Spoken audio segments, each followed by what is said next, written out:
안녕하십니까. 테클라 스트럭처스 기본교육 5번째 시간이며 5번째 영상이죠. 이번 시간에는 넘버링 및 레포트에 관련돼서 어떻게 할 수 있는지 한번 살펴보도록 하겠습니다. 교재 페이지는 총 47페이지입니다. 원래는 예제 3번이라는 도면을 보고 모델링을 진행하고 그 모델을 가지고 해야 되지만 그 모델이 지금 따로 완성이 안 되셨을 거라고 생각이 듭니다. 그러다 보니까 기존에 있는 샘플 모델로 한번 진행을 해보도록 하겠습니다. 테클라 스트럭처의 첫 화면이고요. 새로 만들기 새 모델에서는 프랙티스 봉 4번이라고 해주시면 될 것 같고, 이 상태에서는 템플릿을 스틸 모델, 샘플 모델을 체크해서 한번 열어보도록 하겠습니다. 이름을 프랙티스 언더바 04번, 그리고 템플릿을 스틸 모델러로 체크를 해주셔야 되고요. 그 상태에서 생성 눌러보도록 하겠습니다. 이 시간에는 넘버링을 한번 해보는 걸 해볼 텐데요. 지금 부제를 하나 선택해서 오른쪽 키에 조회를 눌러보시면 넘버링이 이미 다 돌아가 있는 상태가 될 겁니다. 물음표가 없이 돌아가 있는 상태가 될 건데, 이렇게 되면 넘버링을 돌리기가 좀 어려우시잖아요. 그러다 보니까 넘버링을 어떻게 처음부터 다 지우고 돌리는지 한번 보여드릴게요. 번호 변경이라는 곳에 가서, 번호 변경은 도면 및 레포트를 눌러보시면 됩니다. 도면 및 레포트를 눌러주시고, 번호 변경이라는 거를 체크해 주시면 됩니다. 그 다음에 눌러보시면 부제 및 어셈블리 번호 지우기가 있습니다. 번호를 다 없애주는 거예요. 이거는 기존에 모델링 돼 있는 거에서는 누르시면 안 되고요. 혹시나 모델링이 됐는데 번호를 싹 지우고 다시 한번 돌리고 싶다 하실 때는 눌러주시면 됩니다. 부제를 선택하고 번호 변경을 지우기를 눌러주시면 번호가 지워졌습니다 라는 메시지가 뜰 겁니다. 확인 눌러주시면 되고요. 자, 아까 동일한 부제를 한번 선택하고 조회를 눌러보면 번호가 다 지워져 있는 것들을 확인할 수 있습니다. 이 상태에서 넘버링에 대해서 설명을 좀 드리도록 할게요. 넘버링입니다. 넘버링은 넘버링 설정에서 먼저 넘버링을 어떻게 돌릴지를 설정한 후에 넘버링 수행을 눌러주시면 됩니다. 자, 하나씩 해볼게요. 넘버링 설정을 눌러주시고요. 넘버링 설정을 눌러주시면 됩니다. 그럼 다음과 같은 창이 뜰 거고요. 여기 있는 것들을 하나하나 좀 설명을 좀 드리도록 하겠습니다. 첫 번째, 옵션 창에서를 설명을 드릴게요. 모든 번호 재설정이라는 게 있고요. 이거는 모든 부재의 새 번호를 할당하는 겁니다. 이전 번호에 대한 정보는 전부 다 손실되는 거고요. 두 번째로 이전 번호 재사용입니다. 삭제된 부재의 번호를 재사용하는 겁니다. 이런 번호는 새로운 또는 수정된 부재를 넘버링 하는데 사용할 수 있는 거고요. 그 다음에 새로 만들기에 보면 두 가지 항목이 있습니다. 이전과 비교, 그리고 새 번호 선택이 있습니다. 이전과 비교는 부재는 이미 넘버링 된 유사 부재와 동일한 번호를 할당받습니다. 이전과 비교해서 똑같은 넘버가 있다면 그쪽과 합쳐지는 게 되고요. 이전과 비교해서 조금이라도 달라졌다라고 하면 새 번호를 부여받게 되는 겁니다. 새 번호 선택이라는 거는 이전과 비교해서 동일한 부재가 존재하거나 똑같다 하더라도 무조건 새 번호로 넣어주는 형태를 얘기합니다. 새로 만들기는 이 두 가지가 있고요. 수정됨이라고 되어 있는 모델이 변경되거나 수정됐을 때는 총 세 가지가 있습니다. 이전과 비교, 새 번호 선택은 앞서 설명했기 때문에 가능하면 번호 유지에 대한 것만 설명을 좀 드리도록 하겠습니다. 가능하면 번호 유지라는 거는 모델이 수정됐지만 가능한 경우 기존에 갖고 있던 번호를 그대로 유지한 채 사용을 해달라고 하는 겁니다. 부재 또는 어셈블리가 다른 부재 또는 어셈블리와 동일해지더라도 원래 번호가 있다라고 하면 원래 번호가 유지가 됩니다. 그래서 수정됐을 때의 설정값과 처음 돌렸을 때 설정값을 설명해 드리도록 하겠습니다. 처음 돌렸을 때의 설정값은 지금과 동일한 옵션을 사용하시면 됩니다. 모든 번호 재설정, 새 번호 선택, 새 번호 선택입니다.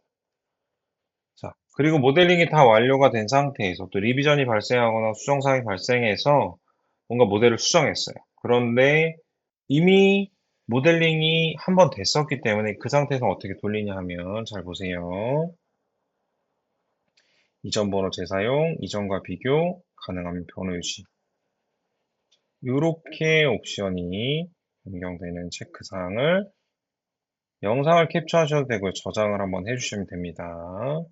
이렇게 보시면 될 것 같고요. 그런 상태에서 자, 모든 번호 재설정 처음 돌리는 거기 때문에 새 번호 선택하시고 적용 확인을 눌러주시고 컨트롤 A를 누르셔서 모든 부재를 다 선택하셔도 되고 드래그해서 이렇게 선택하셔도 됩니다. 모델을 다 선택하신 후에는 넘버링을 수행하면 되겠죠. 넘버링을 수행하는데 여기도 풀다운 메뉴 눌러주시면 선택한 객체의 번호 시리즈를 눌러주시면 됩니다. 이렇게 되면 넘버링이 없는 상태에서 수정이 다 된 것들을 확인하실 수가 있고요. 여기에 있는 버튼도 하나씩 좀 설명을 드릴게요. 첫 번째는 모델 객체 선택입니다. 두 번째는 넘버링이 된 여기 리스트가 쭉 있죠. 여기 리스트에서 체크된 것을 모델에서 보여주는 거고요. 이 버튼은 여기서 저희가 필터를 걸어서 뭔가를 봤다라고 하면 이 필터 기능을 삭제해주는 필터 지우기입니다. 그리고 또 다른 것들에 대한 열 추가할 때는 이 플러스 버튼을 눌러서 사용하게 됩니다. 넘버링을 지금 처음 돌렸기 때문에 그렇게 막 검토를 해야 될 건 없지만 혹시나 잘못된 번호가 있든지 이런 것들이 있는지는 한번 체크는 해보셔야 되고요. 수정이 됐을 때에는 번호가 변경되거나 삭제되는 것들은 다 표시가 됩니다. 그래서 다 확인이 되셨다라고 하시면 오른쪽 아래에 번호 할당을 눌러주시면 됩니다. 혹시나 넘버링이 잘못 돌았다고 하면 번호 거부를 하시면 이전 상태로 넘버링 돌리기 전 상태로 돌아갑니다. 그럼 다 확인을 하시고 다시 한번 넘버링을 돌리시면 돼요. 번호 할당 눌러주시면 되고요. 그럼 넘버링이 돌아가는 것들을 확인할 수 있습니다. 이 상태에서는 어셈블리 체크를 한번 하는 것을 해볼 텐데요. 넘버링이 다 돌아간 뒤에 어셈블리 체크를 한번 해볼 겁니다. 어셈블리 체크라는 것은 어떻게 하는지 한번 보여드리도록 할게요. 도면 및 레포트에 레포트라는 버튼이 있습니다. 이걸 눌러주시면 되고요. 또는 단축키 보시면 컨트롤 B라고 되어 있습니다. 컨트롤 B를 눌러주시면 돼요. 레포트를 한번 눌러주시고요. 이 상태에서 보시면 지금 여기 있는 레포트들은 코리아 환경에서 제공하는 레포트들이 이렇게 있습니다. 이 중에 어셈블리를 체크해야 되기 때문에 이 체크리스트를 해서 한번 볼 텐데요. 만약에 뭔가 어셈블리에 제대로 묶여있지 않다라고 하면 리스트가 생길 거고요. 목록이 비어 있을 경우에는 바로 다음 단계로 넘어가시면 됩니다. 한번 돌려볼게요. 체크해 주시고 모든 항목 생성이라는 것들을 눌러보도록 하겠습니다. 네, 그렇게 되면 이런 레포트, 체크리스트 레포트가 뜨는데 여기에 아무것도 항목이 없고 비어 있기 때문에 다음 단계로 넘어가시면 됩니다.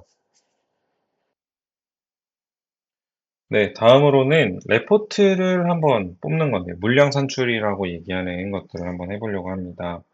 레포트는 아까 설명드렸듯이 컨트롤 B 또는 도면 및 레포트에 레포트라고 되어 있는 버튼을 눌러주시면 됩니다. 여기서 보셔야 될 것들은 위에 3개의 항목, 체크리스트라고 되어 있는 것들은 모델 및 도면 체크형이라고 보시면 돼요. 그런데 150번으로 되어 있는 볼트 리스트, 부재 리스트, 어셈블리 리스트, 플레이 리스트는 전부 다 물량표입니다. 그리고 아래에 있는 용접에 대한 것들도 이렇게 다 하나하나 뽑아볼 수가 있어요. 지금은 부재 리스트에 대한 것들만 뽑아보도록 하겠습니다. 선택하셔도 되고요. 그리고 또는 모든 항목 생성해서 전체를 다 생성하셔도 되는데 모든 항목 생성보다는 선택 항목에서 생성을 선택하라고 하는 이렇게 말씀드리는 이유는 모든 항목 생성은 더미 부재까지 그리고 여기 이제 뷰 필터로 보고 있는 이 내용만 뽑아내는 것이 아니라 그 외 모델 전체를 뽑아내기 때문에 혹시나 더미 부재가 있다거나 뽑지 않아야 될 부재가 있다라고 하면 선택을 하신 후에 선택 항목 생성을 눌러주시면 좋습니다. 이 상태에서 부재를 다 선택하셨다면 두 번째 부재 리스트가 물량 산출 150번 중에 부재 리스트를 클릭해서 한번 뽑아보도록 할게요. 이 상태에서는 선택 항목 생성을 눌러보도록 하겠습니다. 네, 그렇게 되면 지금과 같이 이런 물량표가 나오게 되는데요. 이런 부분들은 전부 다 어디에 저장되는지 한번 보도록 할게요. 닫아주시면 되고요.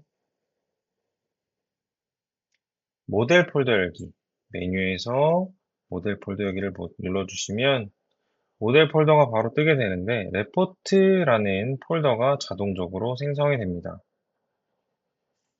그러면 레포트를 더블 클릭하시면 부재 리스트가 있어요. 체크리스트 또한 아까 진행했기 때문에 한번 보실 수 있고요. 부재 리스트를 더블 클릭하시면 저는 지금 엑셀로 연결을 해놨기 때문에 바로 엑셀로 열립니다. 이렇게 엑셀 표로 나타나게 됩니다. 지금 이 시간에는 오거나이저에 대해서 배워보도록 하겠습니다.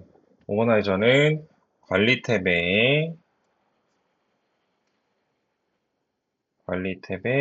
오거나이저라는 게 있습니다. 자, 오거나이저를 한번 눌러볼게요. 오거나이저에 대한 항목이 뜨게 되고요. 자, 지금 오거나이저와 모델을 동기화하시겠습니까? 하시면 동기화 눌러주시면 됩니다. 지금 있는 모델과 동기화를 하기 위해서 뜨는 거고요. 자, 객체 로딩 중이라고 되어 있는데 한번 기다려 보도록 하겠습니다. 보시면 오거나이저라는 거는 이 상태에서 이 버튼을 눌러서 오거나이저가 뒤로 사라지지 않게 고정을 좀 시킬게요. 그럼 모델을 선택하더라도 고정이 되어 있죠? 모델을 선택하게 되면 오거나이저 항목이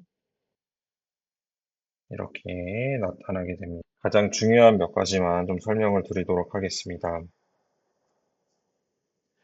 위에 이렇게 3개의 버튼이 있는데 첫 번째는 그룹화를 하는 거고요. 두 번째는 동일행 결합입니다. 하나씩 눌러볼게요. 설명 다 드린 후에 하나씩 해보겠습니다. 이거는 내보내기입니다. 첫 번째는 그룹화입니다. 누르게 되면 새로운 창이 이렇게 하나 생깁니다. 여기에 그룹을 하고자 하는 항목들, 자, 여기 네임 또는 컨텐츠 타입, 메타리얼, 프로파일 등을 그룹핑할 것들을 선택한 후에 드래그로 이 위에 올려주시면 됩니다. 하나씩 해볼게요. 저는 네임으로 먼저 넣어보겠습니다. 그러면 아래에 앵글, 빔, 브라켓, 칼럼, 걷어 이렇게 네임으로 따로 묶여있는 걸 볼 수 있고 이 안에서 또 프로파일로 저는 또 묶어보고 싶어요. 그러면 네임 안에 프로파일로 하위 항목들이 이렇게 작성이 됩니다. 그리고 자, 이건 다시 필요 없으시면 다 제거해 주시면 돼요. 자, 두 번째로는 동일한 행 결합입니다. 자, 이걸 한번 눌러볼게요. 그러면 동일한 행 결합이 되면서 앞에 개수라는 항목이 생겼는데요. 이건 뭐냐면 같은 부재를 개수로 표시를 해준 겁니다. 이렇게 두 개, 두 개 쭉 내리다 보면 여러 개 이렇게 나눠져 있는 것들을 7개, 브라켓 6개 이렇게 되어 있네요. 이렇게 묶는 작업을 하는 것들이 이제 저 동일행 결합이고요. 자, 내보내기는 지금 보고 있는 화면, 오거나이저에서 보고 있는 이 화면 자체를 엑셀 데이터로 내보내기입니다. 내보내기 한번 눌러볼게요. 여기 보면 이렇게 창이 뜨고요. 엑셀 데이터를 내보내기에서 내보내기를 한번 눌러보겠습니다. 네, 엑셀 데이터를 내보내는 중이라고 하고요. 바로 엑셀 창이 떠 있으면 개수, 네임, 컨텐츠 타입, 메타리얼. 레포트와 조금 비슷하지만 조금은 더 손쉽게 엑셀을 열어본다는 것들을 확인하실 수가 있습니다. 자, 그리고 오거나이저 오른쪽에 보시면 템플릿 설정을 하실 수가 있어요. 지금 보고자 하는 템플릿들에 대한 설정을 하실 수가 있고 또는 범주, 속성 범주를 추가해서 내가 보고자 하는 범주를 만들어내서 하나하나 해볼 수가 있는데 이거는 간단하게만 설명을 좀 드리도록 하겠습니다.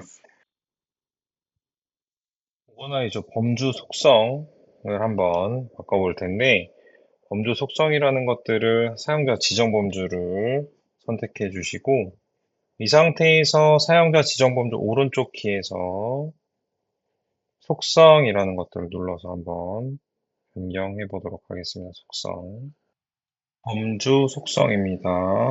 자동 하위 범주라고 불리는 부분에 대해서 어떻게 할 수 있는지 한번 보도록 하겠습니다. 모델을 선택하게 되고요. 지금 테클라 스트럭처스 모델. 지금 있는 모델을 선택하는 거고요. 그리고 객체 그룹은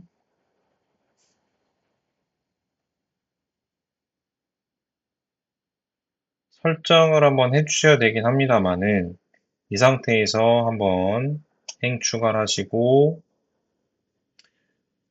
부재에서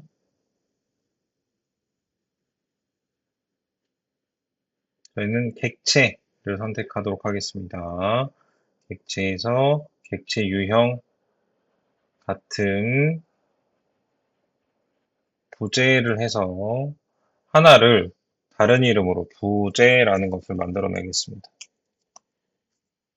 다른 이름으로 저장해 주시면 앞에 이렇게 부재라는 것이 생겼고요. 지금 이 항목에 대해서는 한번 좀 넓게 보여드리도록 하겠습니다. 범주는 객체, 속성은 객체 유형, 조건은 같음, 그리고 값은 부재라고 해주시면 됩니다. 이 상태에서 닫아주시고요. 객체 그룹에서 다시 한번 띄워보도록 하겠습니다. 모델 선택, 객체 그룹 저장돼 있죠. 부재를 클릭해 주시면 됩니다. 그러면 부재에 대한 것들 자동 객체 내용이 그룹이 될 거고요. 수정을 눌러주시면 자동적으로 이렇게 나오겠지만 어떤 부분으로 나눌지 다시 한번 체크를 한번 해볼게요. 자동 객체 내용에 대해서 설정을 했다면 자동 하위 범주에 대해서 또 설정을 하도록 하겠습니다. 하위 범주 생성 기준에는 속성 템플릿을 네임으로 선택하고요. 네임인데 지금 너무 많은 것들이 선택됐기 때문에 다 지우고 오로지 네임 하나만 남겨놓겠습니다. 그리고 아래의 하위 범주 생성 기준에서는 속성의 프로파일